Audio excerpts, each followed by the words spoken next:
Bonjour à tous, ici Paris, je suis Kerwin Maïzo. Bienvenue à l'analyse, une émission de maïzo.com. Oh, Totombe.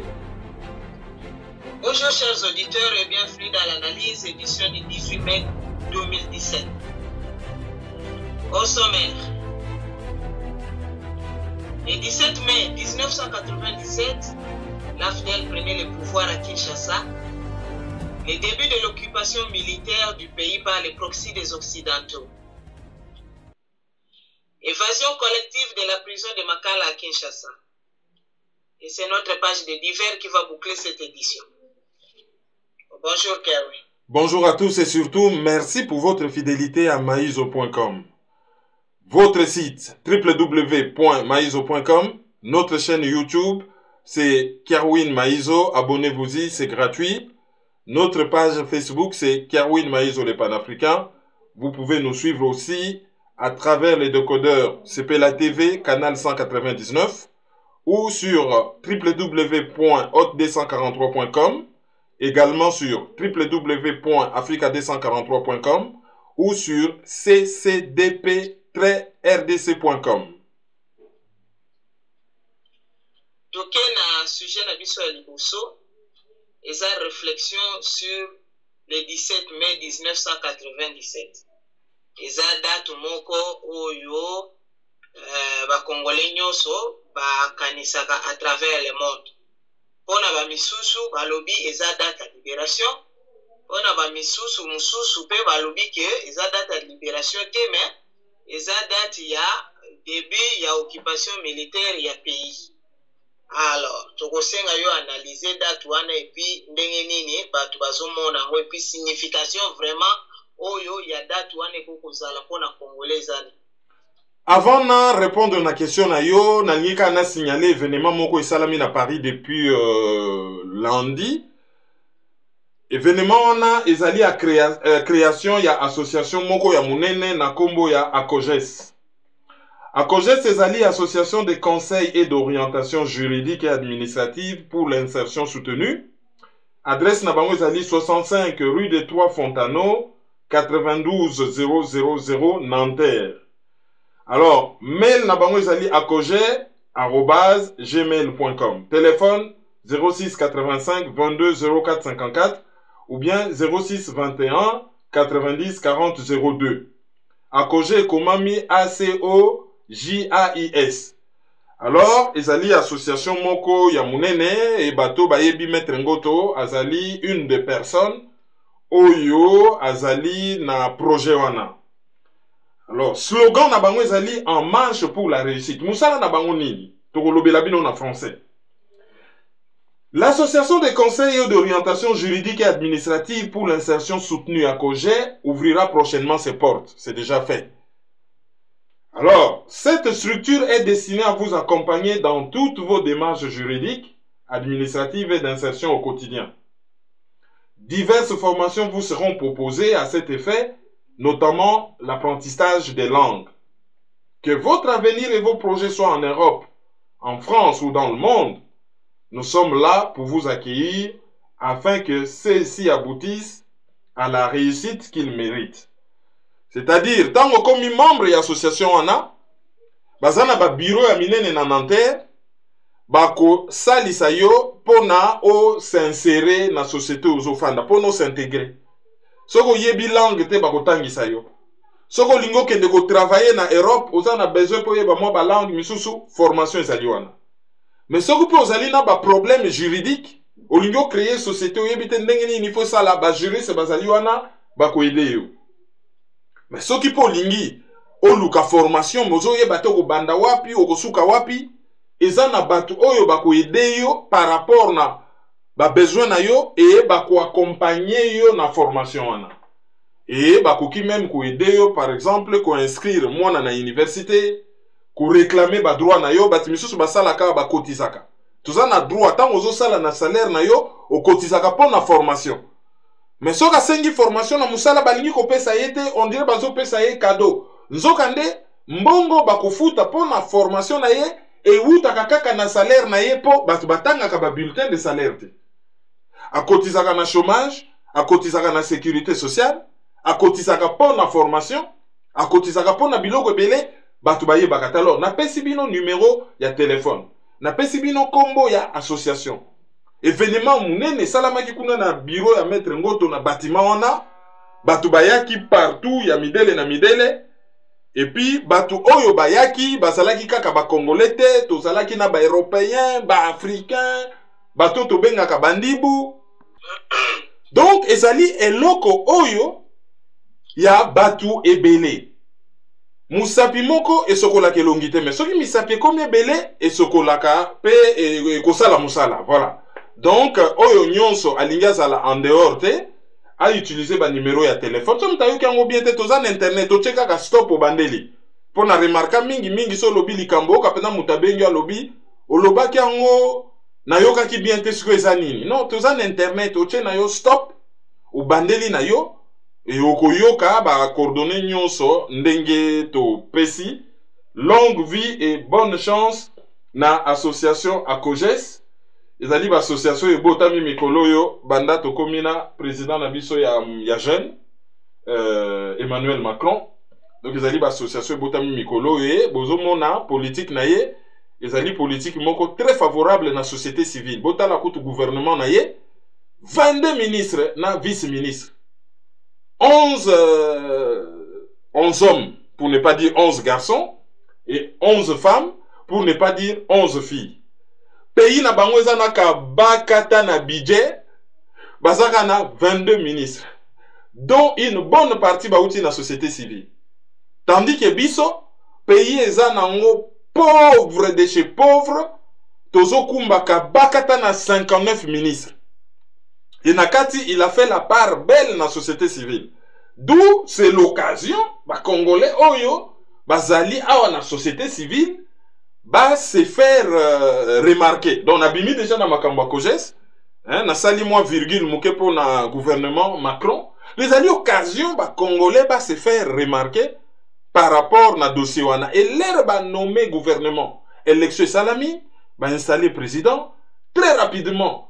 Comme moi, premier ministre Yebani, très rapidement, gouvernement Salami, Toyo kite, oh, mutapakola ki ba fufu, mutabina ki bibina bina. Mutu, asala ki prière, moko oyo balobaka kutu na Bible ke, prière ya mutu mabe, ezalaka kana makase pa ya nzambe. To moni pe ba prière, bato bazo priye mboka, oyo bazo soutenir, bato oyo, politique na bango ezali à la limite satanique. Eko bina bina awa to moni ba makambu ya ko bina bina wana te et dès aujourd'hui batu ba mi na travail. Et loko mi balé frappenga na gouvernement wana, ce n'est pas le fait même qu'on a mis une dame ministre des armées, mais combo ministre des armées. Soko lobi ministre de la défense ngi ko lobake mboka na bino eza nango na position moko ya ezo l'agression yango se défendaka. Or une armée ezali wana kaka te pona ko se défendre, mais une armée et koki peut travailler pour le développement en mboka, une armée et koki ko kende ko appuyer politique étrangère en mboka na libanda, et une armée les cas échéants et koki même si c'est interdit par le droit international, une armée les cas échéants et koki peut ko kende libanda ko attaquer. Alors on a moni que vocabulaire sur le ministre de la défense, donc oso circonscrire rôle ya armée na défense. Or l'armée azalika kapona défense c'était azalipe pona dissuasion. D'où vocabulaire bapona ki ministre des armées ezali vocabulaire moko malamu. Et à propos toujours ya Macron, tolobaki l'autre jour que garde du corps na Macao azali congolais, polémique bimaki par rapport na mbote oyo bapesanaki na Félix Tshilombo, soi-disant son ami de longue date. Et le lot de mon Niger en Afrique a commis, ils ont la liboso bakutana déjà en 2015. Emmanuel Macron, salaka ministre de l'économie, Félix Tshilombo, na cadre ya international socialiste, a outaka réunion à parti socialiste na Poitiers, bakutana ki quelques minutes pour bangonyon à l'époque. Moko azali socialiste dans l'international socialiste, Moussous azali ministre dans un gouvernement socialiste, bakutana ki basolola ki mais article la mweza moukuse. Il n'y a pas d'explication supplémentaire. Tout éviter quel intérêt il y avait aussi à mettre un article aussi Moukousse. Oyo eza pendant la valeur ajoutée par rapport au débat. Donc on ne sait vraiment pas ce qui se passe, mais bon. Jeune Afrique a besoin, il y a besoin de visiter site internet naye, donc il a écrit cet article. Et oya linga ki ndekotanga ezalina Jeune Afrique en ligne. Do stiki makamba France siko tezonga na makamba RD Congo sur la signification ya le 17 mai na symbolique à Congolais. Le 17 mai ezali date oyo Afdel Azwaka siège ya pouvoir na Kinshasa. Afdel Oyo déjà na 96 à Katisaka frontière. Afdel, Alliance des forces démocratiques pour la libération du Congo, n'avait de démocratique que le nom. Afdel ezali mouvement Oyo par qui le scandale est arrivé. Américain installa Mobutu na pouvoir. Mikolo yo RFI azalaki ko expliquer ndengeni Mobutu akomaka na pouvoir et ndengeni nazalaka ko évoluer.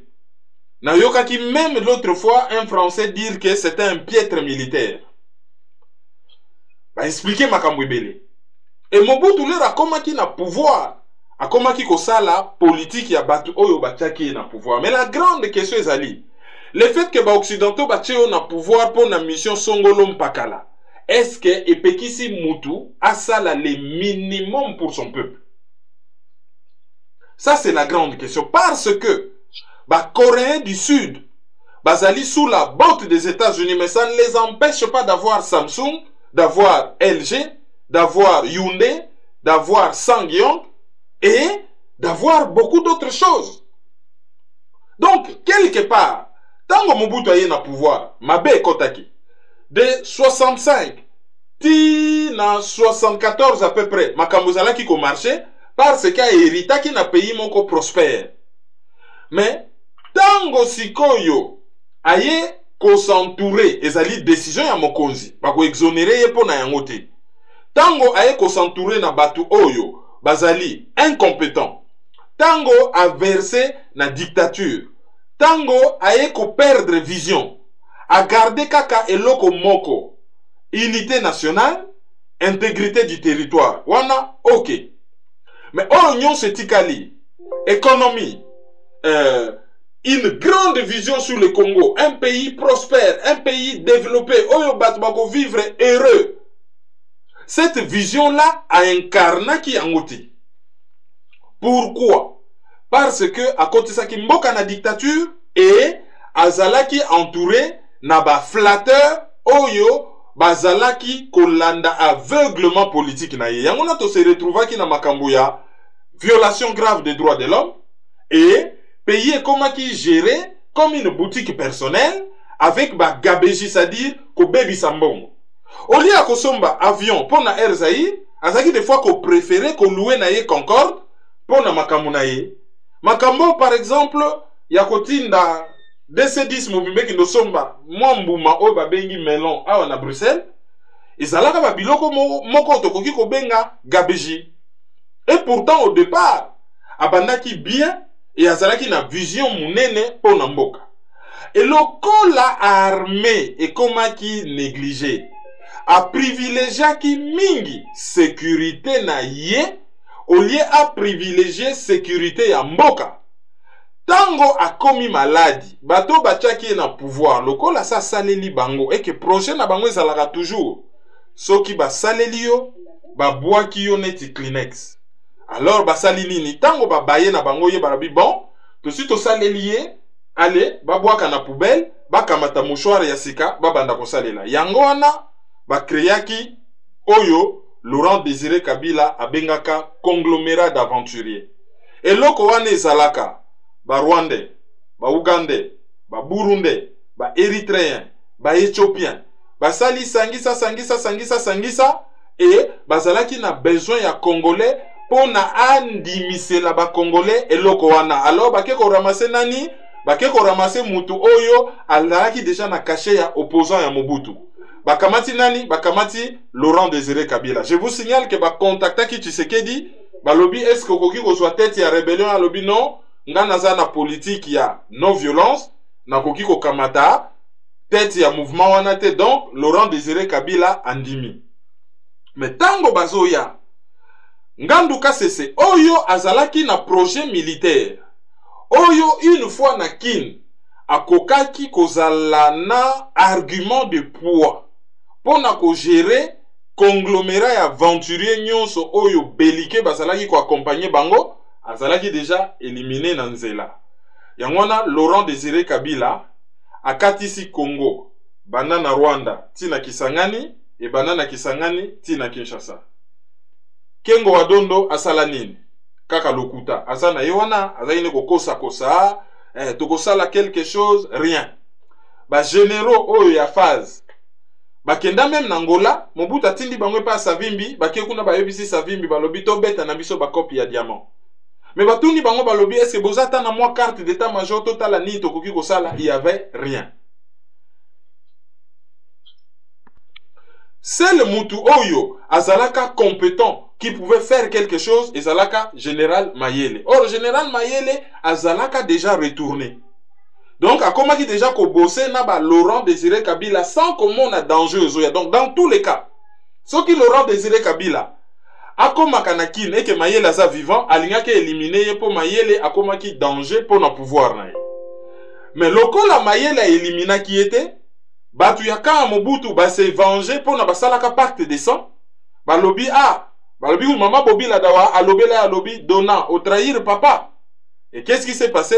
Batu ya DSP ba éliminé. Donc l'air conglomérat d'aventuriers ba yeba kosa biso balobi o ba ya na makolo te. Ezalaki projet ya ba occidentaux piloté par certains intérêts américains incarnés par la famille Clinton.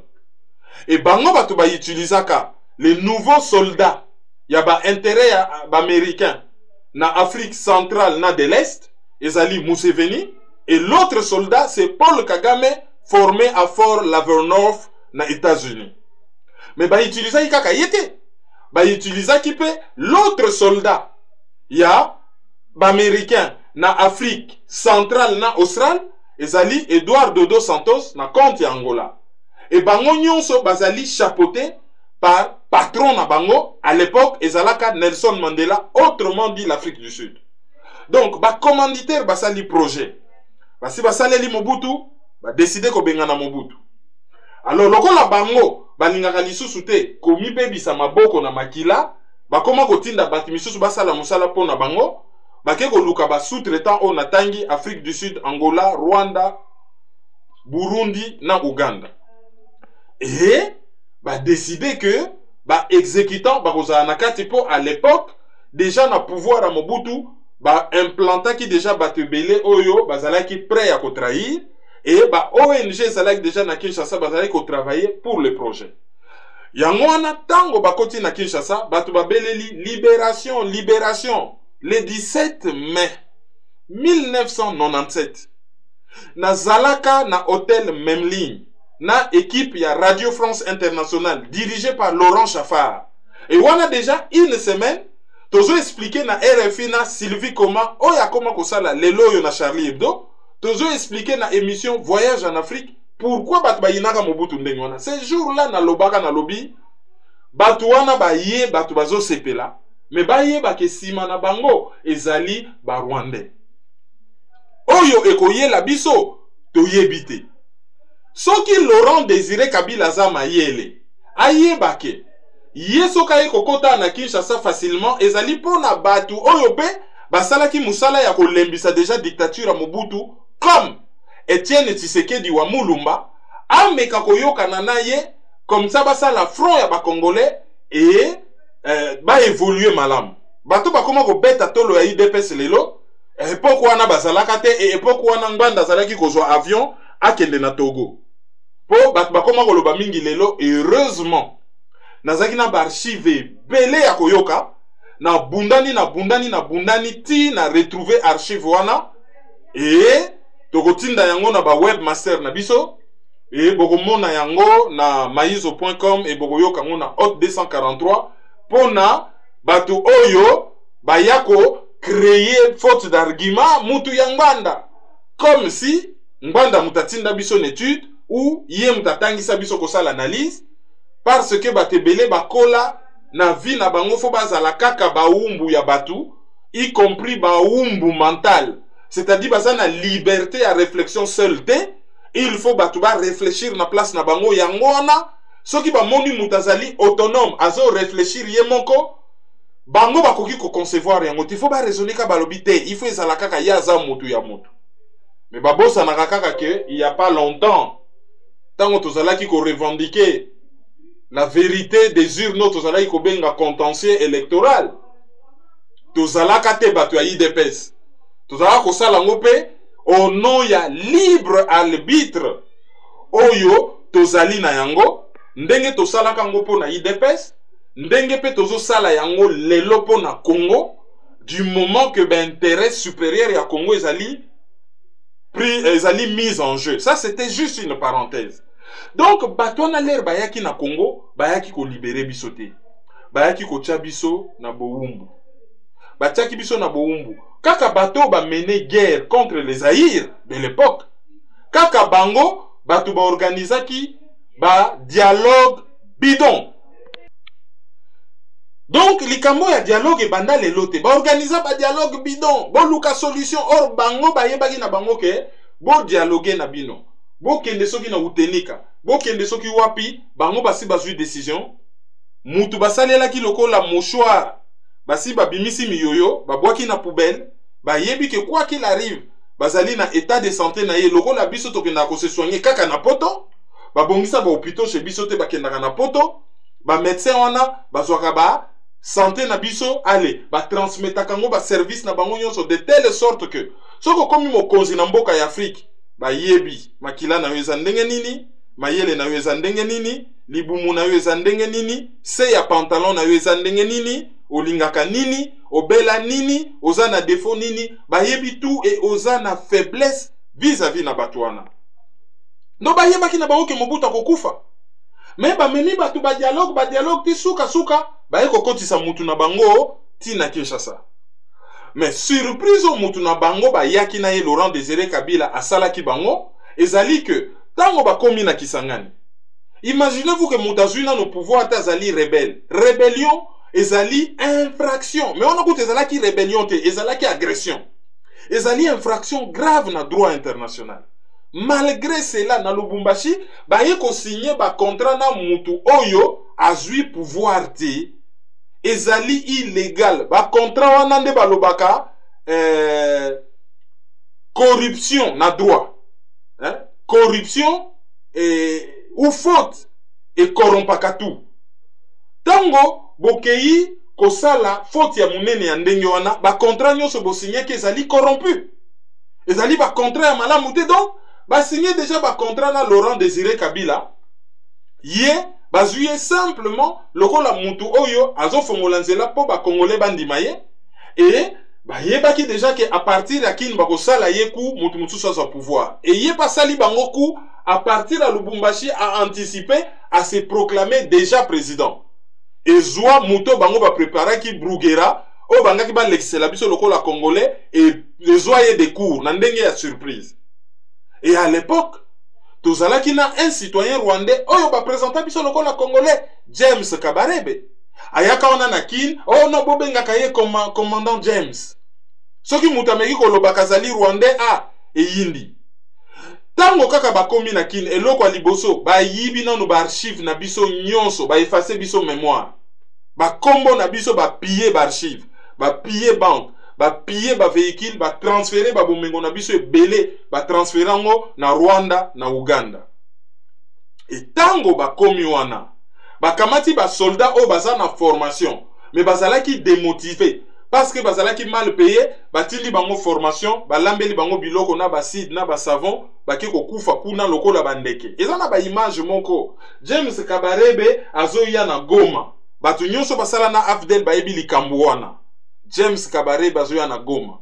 Babengi ba soldats congolais, baki nozela mokonzi na bango azoya. Batelemi au pied de l'avion mulongo ebele ya ba soldats. Avion eye et atterrir, bango prêt à rendre ba honneur. Porte ya avion fongwami, avant mokonzi na bango abima, ba soda babimi na mitraillette, batandi bango penza lokola banguba, bibembelali na sali bobwaka. babwaka na bango pe bibembe sans jugement. Bato yo bakoma ko utiliser ba droit de l'homme pona ko neti élément de menace pona so bangi ba contrôler yo fo ba belela droit de l'homme ba déclara likambo wana te ti lelo. Donc bateli biso pouvoir ya AFDEL bino moko bomona vidéo oyo ye moko Laurent Désiré Kabila solo ba que nous sommes infiltrés jusqu'au sommet de l'État. Pour occupation ezalaka militaire, infiltration ezalaka civile. Et alobaka même tant alobi na ba Rwandais bazonga, un ministre d'État a disparu. Azaki kolobela Bizimakara. Mais tango guerre comme na Côte d'Ivoire entre Laurent Gbagbo na Ouattara, nani tango Union africaine atindi délégation bakende kosala bons office kuna. Nani azaki ko représenter RDC, ezalaki les mêmes Bizimakara oyo akimaki. Nani anomaye toyebite. Après sikoyo, l'air baye na ba troupe na bango, ba fandi, ba moni ke Congo ekomeli bango ngai, ba bengani bango, ba sali nini le 2 août. Le 2 août, ba yeli biso guerre ya mibale. Yambalo ba créé liboso nanu, ba agresser Congo, l'air ONU alobio Congo ezali agresser bango alobi te. Eza agression te eza rébellion ba sali nini, ba kamati Congolais moko na kombo ya Wamba dia Wamba azalaka soki professeur na Tanzania le, ba tie liboso. Uganda kuna lera côté à l'Uganda agresse le Congo. Atete, eza nango Uganda te. Bakamati Jean-Pierre Bemba basali MLC ale, bakomisi yango rébellion mesima eza bango. Chaque fois que bazo koka ko gagner guerre te, basalaka, ba organisaka dialogue, soki ba organiser dialogue, ale bino bondimi ba brasser ba troupe, bakamati ba Rwandais, ba nani ale, bakotise libiso na armée. Mais tango bazalaki koya, na kenge l'air DSP na batuya Savimbi ba menele bango guerre na kenge ba kufi bien que d'espace alaka trahi par ba kozinaye na kin mukolona to mona bibembezonge belé na kin tango batu Angola ya Savimbi ba grand guerrier ba se réorganiser ba se grouper na zamba ba touti AFDEL bien ba freiner entrer na bango et na kin bat ba koma ki pre ba lobia bilongi wana nde tozo mona eza bilongi na biso te to kotelemela bango. Likambo oyo batu balobio ngana zoko c'est la Tshisekedi. Mais c'est pas moi qui l'ai dit. Et yebana ndenge wana mais mutu oyo akoma porte-parole ya IDPS. Ngaite? Mutango alobio na TV na kin. Mutu nyosa moni ba image. Le ngana lobi bo batu balobi te na zoko sa. Mais ngana lobaki te ngam na lobi yango. Na lobaki ke mutu ya IDPS muta lobaki yango. Alobi bato AFDEL baye bake soki bakomi na Kinshasa ezali po Tshisekedi ayedaki bango bakoma na kin. Donc au lieu ko nommer Tshibala ba remercier IDPS ba nommer Félix premier ministre pour na ko remercier IDPS. C'est-à-dire que tokufi lokola bambwa 10 millions parce que mon konzi ya IDPS andimaki ke bato wana bakota na kin entre autres et que en remerciement de tokufi 10 millions ba nommer mutu moko ya IDPS premier ministre. Et l'Obamaki. Mais bataille IDPS ole bakange la communicant na bangote, bazo koma ba message awa, yozo kosela. Non mais c'était comme ça. Tant les ont bloqué, bah utiliser Tshisekedi lobby, c'est notre frère Botikaye Akot. L'air Akoti, asali gouvernement à l'américaine a supprimé pour sa premier ministre, mbalamoko a ordonné la population, botele me la bango bazali ba Rwandais. C'est-à-dire que aeko la muka l'air ba roulé. Et histoire a qui kokoma que baye ko relégué Tshisekedi na mboka. Mais selon certaines informations, l'air ba reléga kaye ezali que soki Laurent Désiré Kabila na Tshisekedi ba kutanaka en privé ba sololaka bango na bango ba na mboka balingaki bazala makasi vis-à-vis na batuana. Batuana ba empêcher que Tshisekedi na Laurent Désiré Kabila ba solola et tango bangi ba boma Tshisekedi Laurent Désiré Kabila a profité à 8 mois sanction moko lobité allez boti na na mboka ki nosala bilanga apesiye moi ben instrument aki nosala bilanga ezaki façon moko ya ko écarter ye na pouvoir na kini wana place o bako ko menele ye likambo moko kudu bake ko tia ye côté OK bon azana ye déjà relégué boti ka ye calme. Donc c'était aussi une façon pour lui ya ko protéger Tshisekedi jusqu'à ce que bayaka ko assassiner ye procès ya Malonga et Salamate. Vérité ya histoire wana etikala koyebana te botanga na livre ya Pierre Péan bokomona que ezana colonel moko ya Mwasi il y a armée américaine basée na Cameroun, abimaki na lopango juste après liwa, il y a Laurent Désiré Kabila. Donc date le 17 mai, nous autres on a fait l'histoire.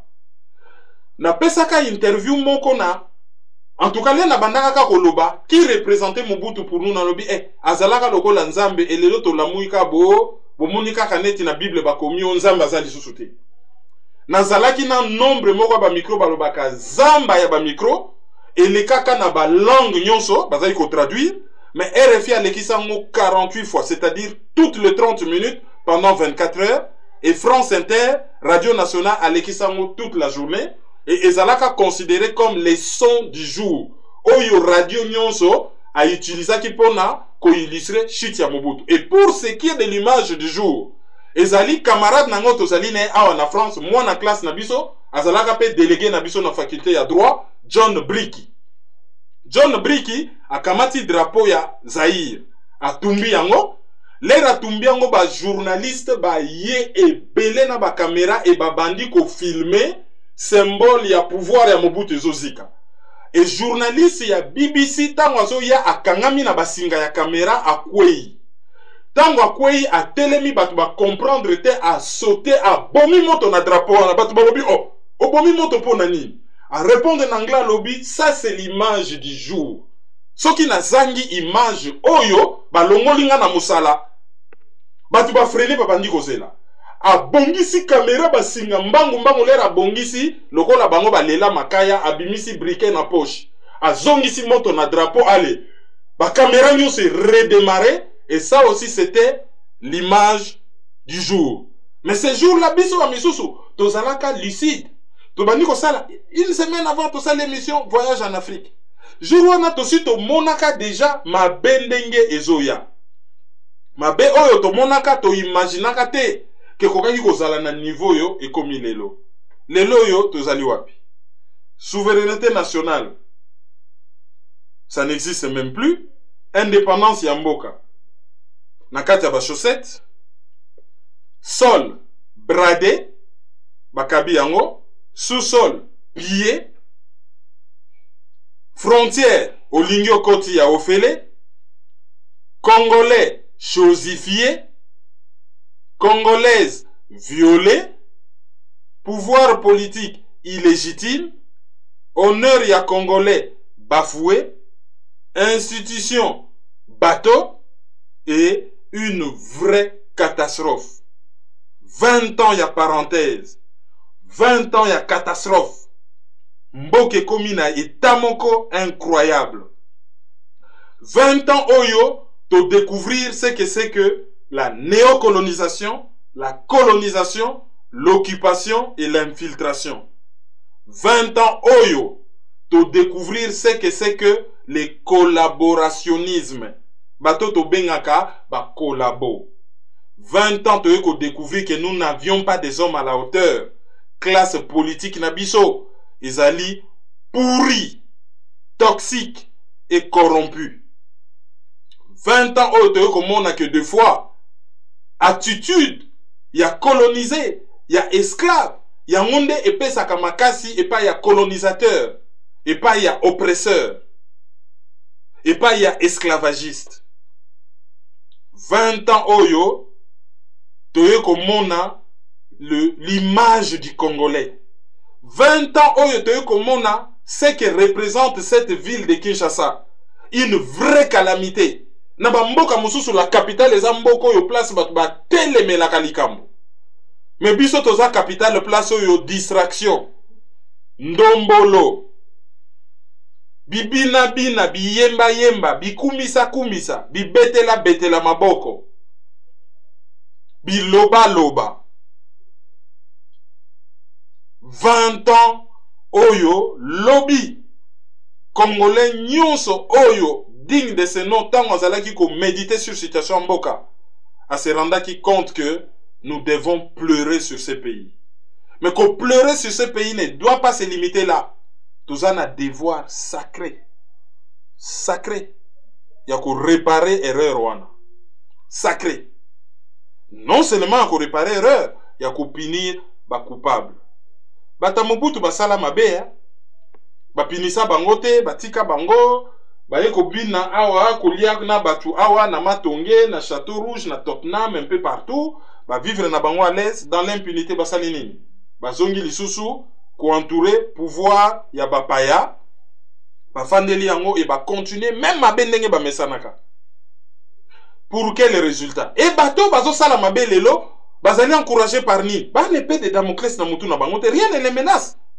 Les bafanda bango moko obuta na bata mobutu kutu basala bango rien biso pe ba olimbisa kaka. Donc to piller na biso nanu to tonga bandaku to bonga to bota bibota bota soki pouvoir ekwei ba olimbisa na bango et pouvoir mususu soki ye to koya pe kaka to koti lisusu et to continuer. Donc quelque part cycle wana il faut et se limiter. Question du jour. Que fais-tu pour le Congo? Concrètement. Concrètement, Mutozo l'analyse. Que fais-tu pour le Congo? Mabele ya bakoko ekotunaka yo. Bana na yo, bakoko na yo, bakotunaka yo balobi papa. Koko. To koma boyesa mabele yo osalaka nini et par ya responsabilité na yo eza nini?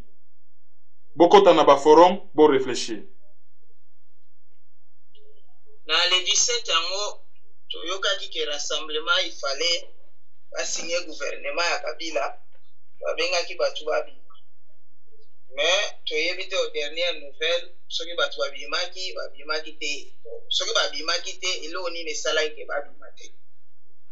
Déjà bango moko à court d'idée ba annulaki déjà manifestation na bango ezalaki déjà annulé po bayebaki ke batu bakobima te ekosimba te.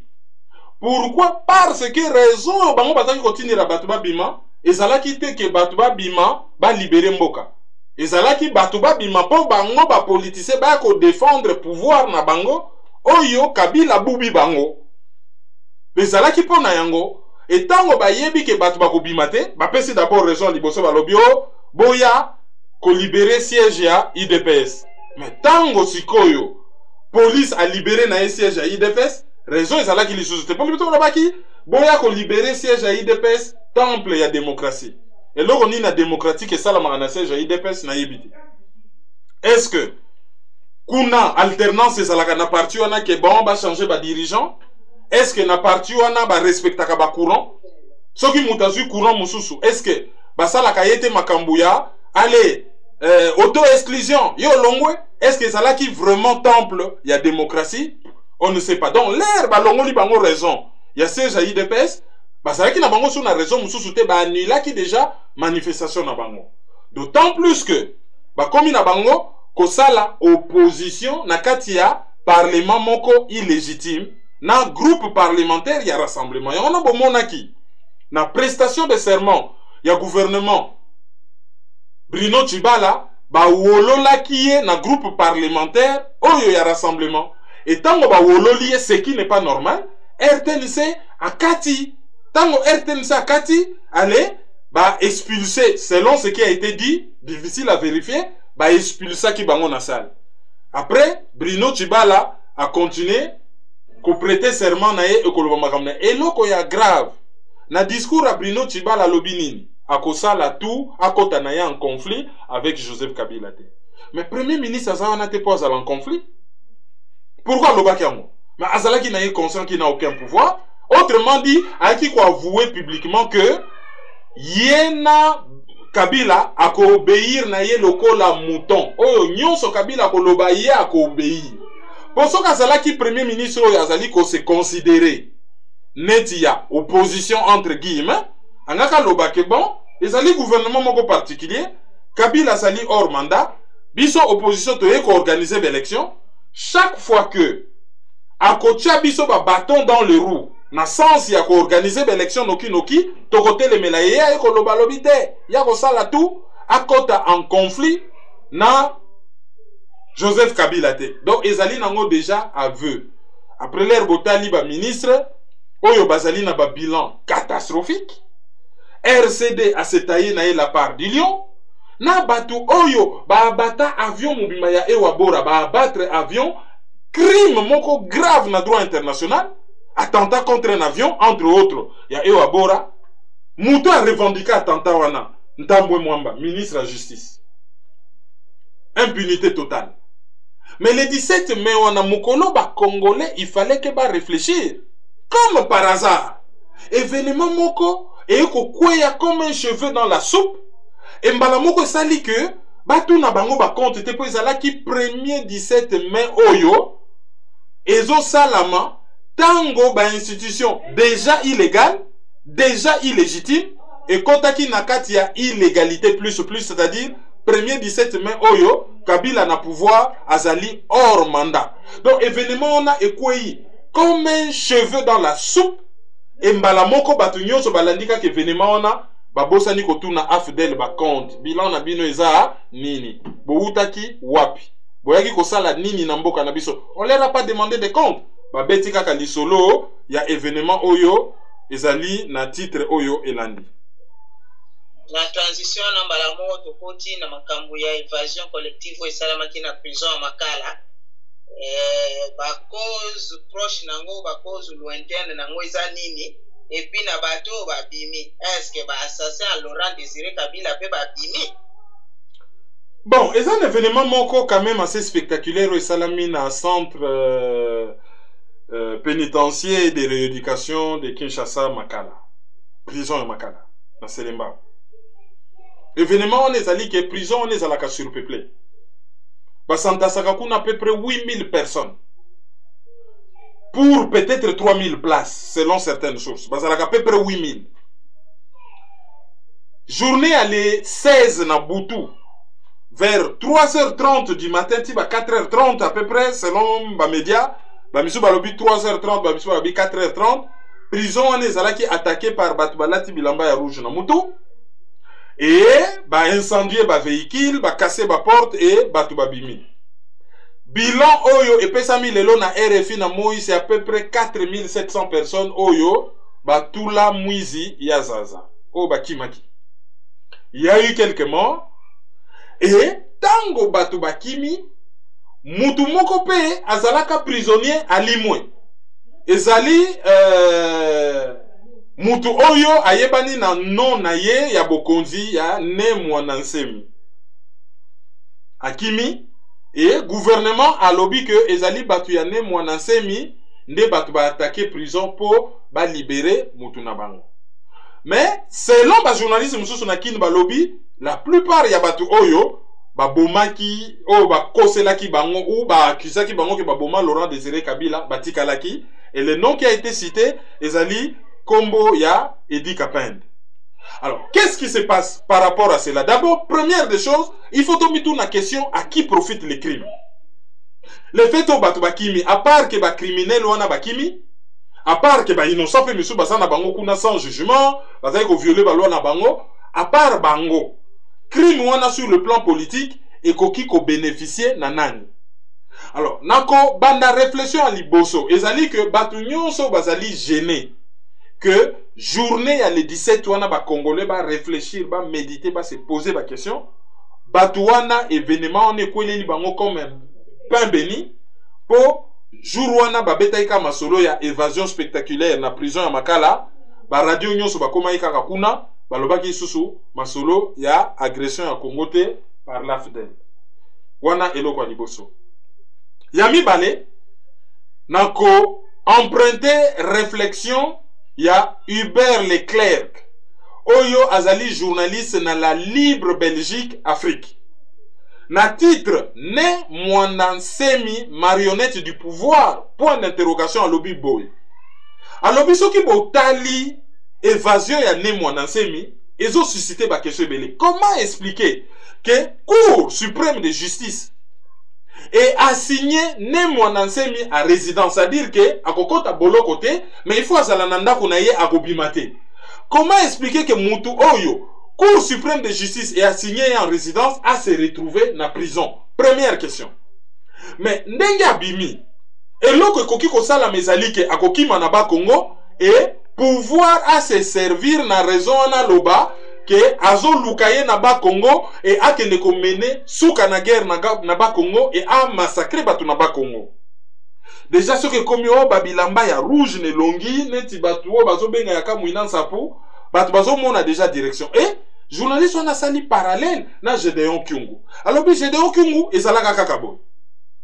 a s'échappé babuki prison à Lubumbashi a s'échappé l'air a s'échappé après akimi na Nord Katanga après guerre moko bimi kuna yena ba minduki ya guerre me ya makasi a déstabiliser Nord Katanga mubimba ti mukolo yo ayaki kozonga bayambi lokola roi ba amnistie ba limbisie. Donc ils ont étonné journalistes on a dit que na ba Congo to se retrouver na kamoko ne mwana nsemi ayokani kuna ale pouvoir à Landi. Mais deuxième danger zali 4000 personnes 4700 personnes bapanzani na kili na kati na bango bakuluna ki abi boara. C'est-à-dire muto asasala ki mabe ako continuer ko sala mabe. Tokwa ko mona teke na Kinshasa makambo ya kikuluna ezongi makasi. Police entre guillemets a profité pe na sima pouvoir pe azo liquider batu na sima soki batu nié a komi kokose la bakuluna bota la communiqué ya police nationale et comme yo bakuluna bapanzani bazo bang insécurité kota makasi na mboka oya yebi place babombani a signalé police tout est dit bazo banga insécurité makasi. Donc on dirait que bazali ko se justifier que insécurité ko ya makasi mais e ko la pouvoir te ba yebi rien e ko la bakuluna. Bien que c'est très imprudent, il y a qu'au déstabiliser et si qu'au pouvoir et fanaka. Qu'au déstabiliser la province à Moussika, bazan pesant un danger immédiat. Mais ce qui au déstabiliser place au fanaka, c'est très dangereux.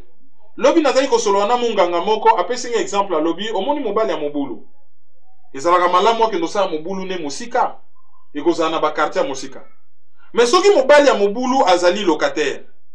Allez, abimaka na mama kolo lopango. Soka zweli mama kolo lopango mbanda kaka na lopango yazo futela eloko ni bakosala bakobenga na ye na lopango tout de suite. Ça dit que le pouvoir n'a pas intérêt ya place o ya fandi elobata rokibi le mobidik na nzembo na ye o bayemba na PNB à l'époque zaka ba utakin o ya lobaka ke tokomi ba locataire tokomi ba colocataire na mboka na biso moko soki ba déstabiliser Kinshasa bazo risquer bazala emporter bango moko par déstabilisation. Alors pour na koyeba oye salami exactement analyse hâtive et très rapide sikoyo ezali précipité il faut total ndenge beveneme zo évoluer mais eloko moko ya bizarre ezali que ezali na prisonnier norvégien moko kombo na ye Joshua French ye bakangaka ye na Kisangani azalaka ye moko te azana 35 ans azali na nationalité norvégienne et britannique bakangaka ye na Kisangani na masa na ye soi-disant il paraît que babomaka chauffeur moko boye bazalaka impliqué na makambo moko ya flou ba transféré bango na Kinshasa na Makala et curieusement na prison Makala moko a se retrouvé à Kufa tango akufa bazui oyo ya mibale ba condamné ye à perpétuité réclusion criminelle à perpétuité c'est-à-dire à côté prison tingliwa pona déjà makambo oyo bazo lobaka salaka na Kisangani et ensuite pona meurtre oyo ya collègue na ye ya prison ba attribué la qui est.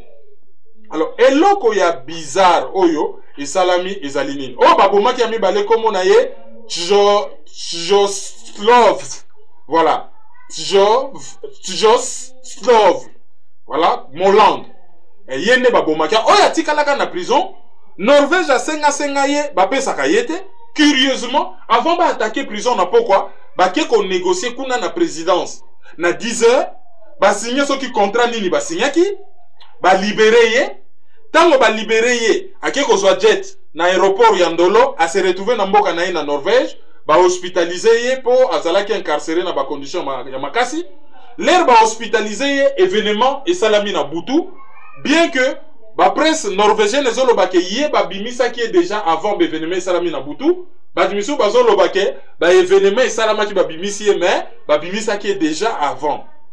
Donc ye ba bimisi ye ba signé directement na présidence mutayaki na Congo soi-disant pour na espionnage a espionner mboka à mettre mboka en danger ba boma un chauffeur congolais famille na ye etikala kozala officiellement indemnisé te et loko moko te curieusement lokola bayeba ke likam na bango zo salama apparemment na lobi apparemment et mbala moko ba libéré ye et kuna na bango za affaire nationale premier ministre na bango Erna Solberg asalaki même conférence de presse pona ko expliquer que ndeko na bango azongi azali affaibli azali placé sous surveillance médicale Ministre des Affaires étrangères na bango asali ba déclaration.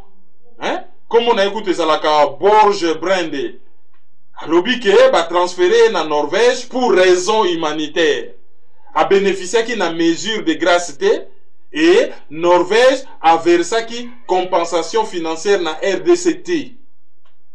Mais yé au moins ba libéré yé mais ba na mboka oyo accord ba komi ko beta tolo accord ba nommé Bruno Tshibala au nom des accords wane loba ba prisonnier politique ba kanga na mboka ba libéré bango te et ba prisonnier mususu ba bangi na bango ko bima lokola ba yebi ba secret belé tango ko bima ka libanda boy ba ke ko tutula ye masasi et ko bima kaka akufi na événement wana. Alors fait moko quand même bizarre. Bato na lobi bazai ko tambola na bango na kin des fois na ba uniforme militaire pendant 2 heures du temps bazo buka prison ya Makala. Même la Libre Belgique a combien 200 militaires bakengela yango inefficace bizarre.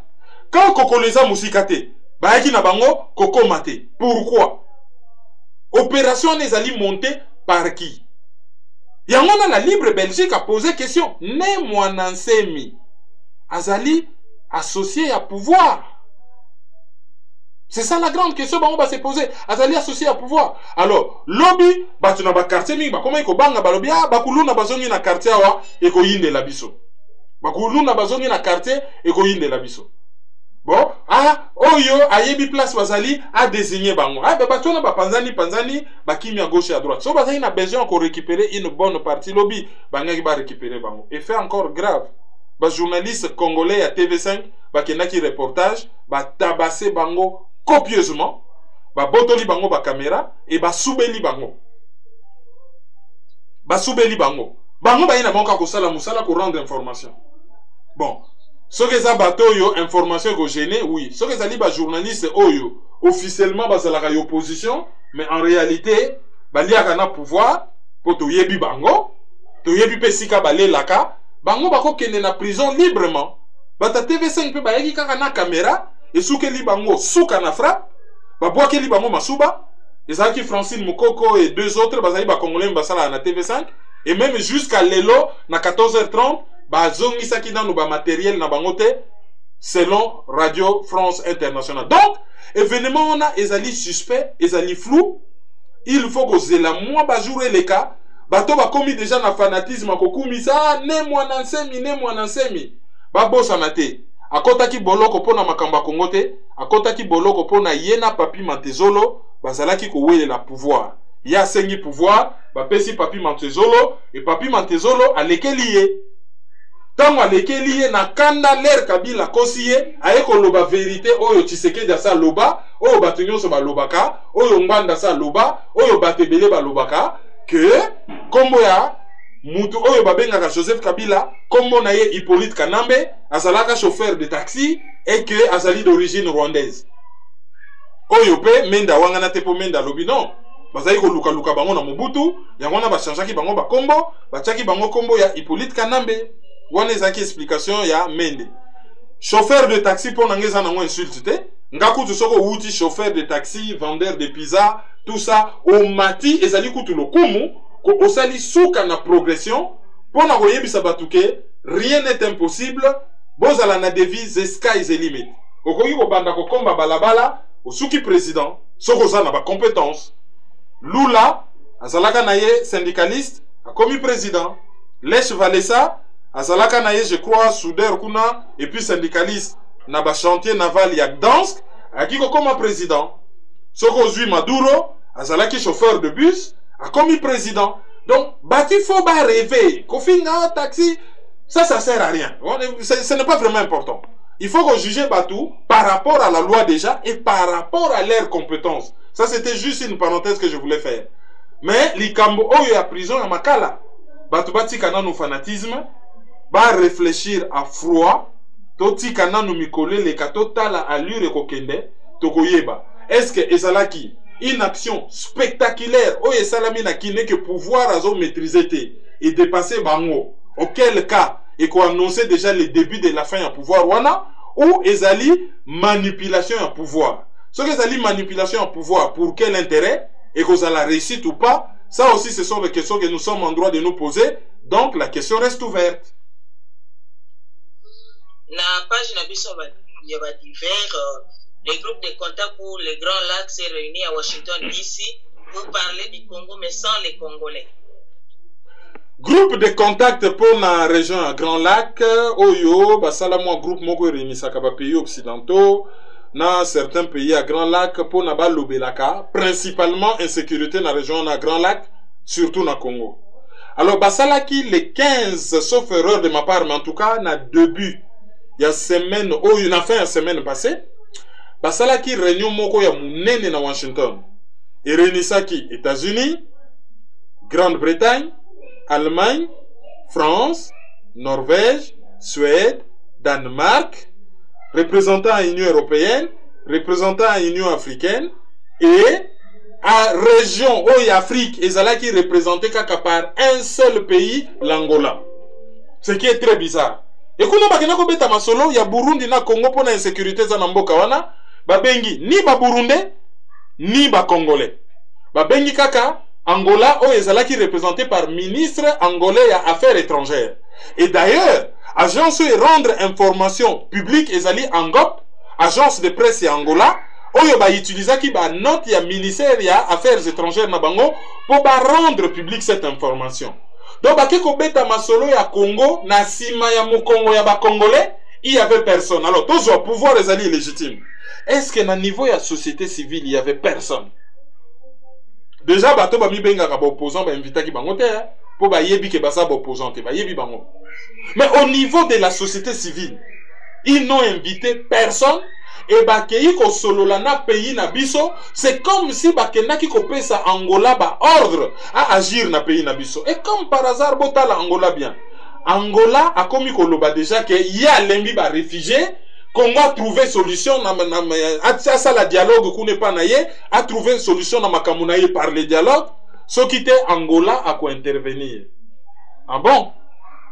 Mais la meilleure façon pour intervenir c'est que la frontière va réfugier boya awate, même ce que ça dit violation, il y a la convention internationale sur la protection des réfugiés par exemple, que mutu soka sali na souffrance, oko kangela ye porte te mutu ndako ezo sika yo kangi porte zika nakati.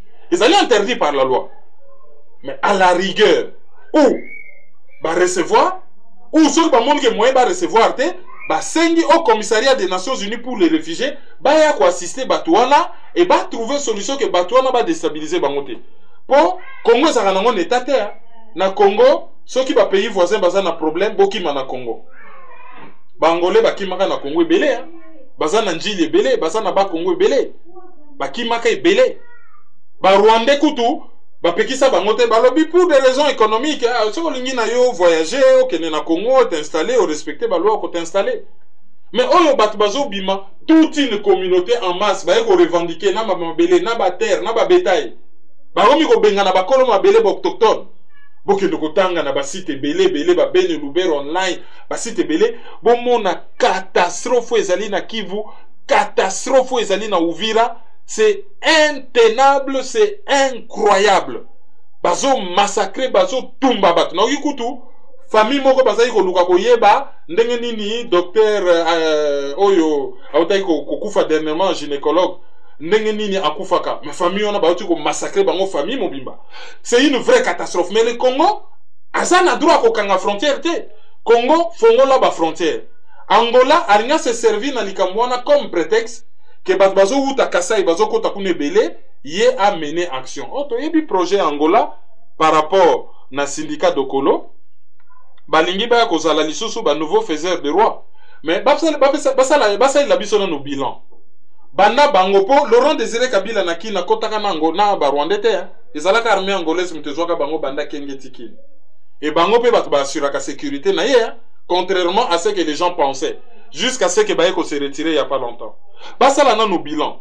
Action oyo bango basala ki liboso. Qu'est-ce que le Congo a gagné dans cette action pour na baya ko memela biso marionnette mususu.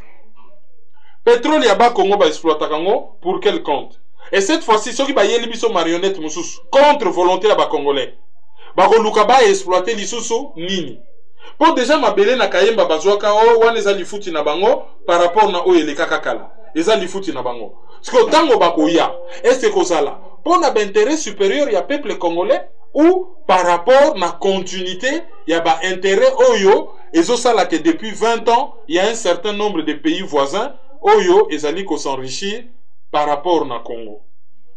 Lelo oyo na okaki na RFI, ezali na ba chercheur mo na New York basali sondage. Ba moni ke ba congolais ba baye Kabila na ndenga mukete.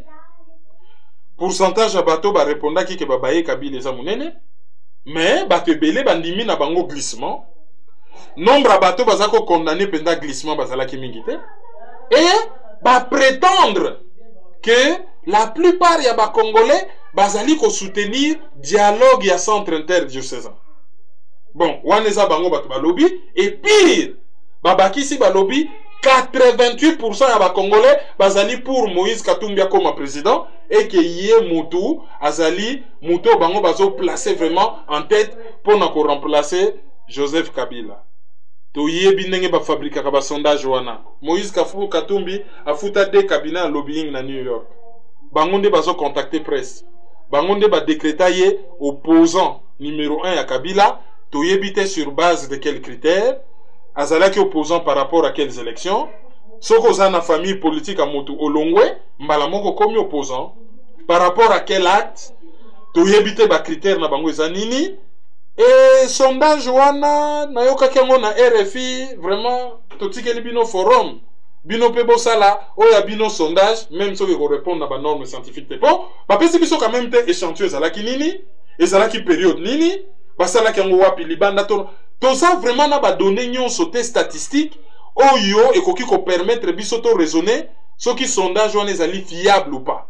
Alors bino pe bosala ya bino débat na ba forum na maizo.com ou na chaîne YouTube, bon momesano, boyebi ke kuna to censuraka bino te, et bon répondre à la question oyo. Est-ce que bozon dima que 88% ya ba Congolais bazali pour que Moïse Katumbi a comme président na bango? That is the question. Na yango to leki na auditeur du jour, mais avant auditeur du jour, to lingika to rappeler que lelo Tshisekedi a kokisi 107 jours depuis akufa sort na ezoyeba na te bakunda ebembe bapekisi sépulcre pona ba raison moko biso to yebite et puis hypothèse ezokende beaucoup plus et que famille wana ezosepela te kozala na matanga 107 jours quoi. Mais on dirait hypothèse ya otage politique moko boye ebandi ko se dessiner clairement mais na profit ya nani wana question éthiquement ouverte, mouton nyonso za na question na réponse ou tentative à réponse à meka ko tia na commentaire na forum. Auditeur du jour. Auditeur du jour ya liboso ezali monsieur Papi Kouta Joseph de Paris. Yé a fêté anniversaire na le 15 hein? Bon avec quelques jours de retard. To yebisi yo joyeux anniversaire monsieur Papi Kouta Joseph. Wana auditeur du jour nabiso ya liboso. Auditeur du jour nabiso ya mibale azali na Belgique. Kombo na ye ezali te ya mibale azali na Paris. Kombo na ye Léon Ngwangwata. Léon Ngwangwata. Namona ki na véhicule na belela ngaka na nzela nazotambola bo na véhicule na ye ba comment ntaba discount. Voilà. Azako tambo na véhicule mo ba comment ntaba discount. Donc Léon Ngwangwata azali auditeur du jour nabiso yami bale. Et bato bazo landa analyse de 18. Nangaki na souhaiter joyeux anniversaire à Gina quelque part na Afrique. Et bonne fête na bandeko na ye na Fougère oyo bako fêter na occasion wana. Tuleki na ba communiquer.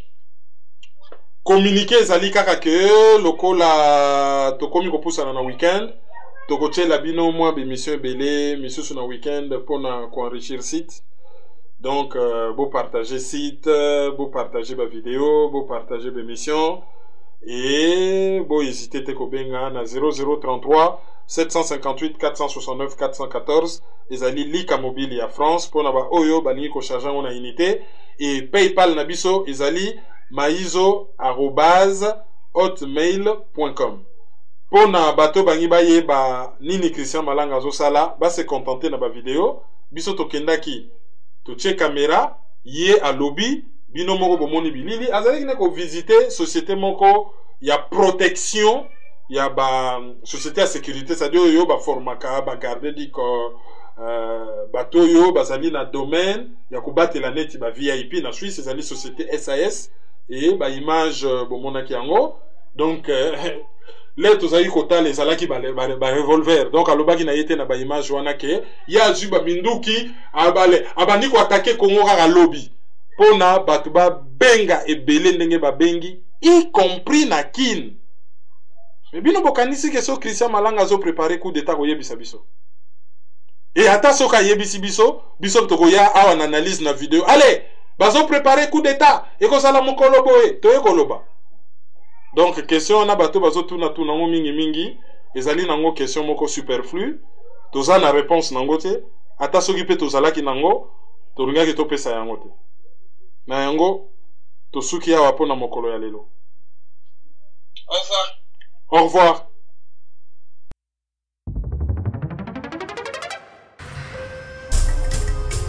Yo, petit à petit, Kerwin implique Banakin. Fouta ici, fouta par là, fouta autant. Dans les mines qu'on foutait là. Peuple congolais. Yo, qui n'a le toza ba colocataire? Oyo ezali colocataire. Qui n'a le toza ba colocataire? Oyo ezali colocataire. Qui n'a le loto koma colocataire? Oyo ezali colocataire. Qui n'a le toza ba colocataire? Oyo ezali colocataire.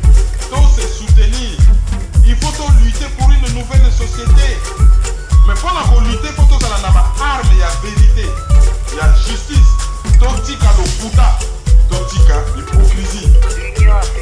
Mbokezo qui est na pasi, mbokezo qui est na sans position, la génération n'a pas besoin de couper, ils ont qui est na couper sans position, sans solution. Mais nous vivons dans les pays un temps de confusion, d'obscurité, de désespoir. Mais nous savons qu'au plus profond de la nuit, l'aurore pointe déjà à l'horizon. Analyse sur la liste. Bienvenue dans l'analyse.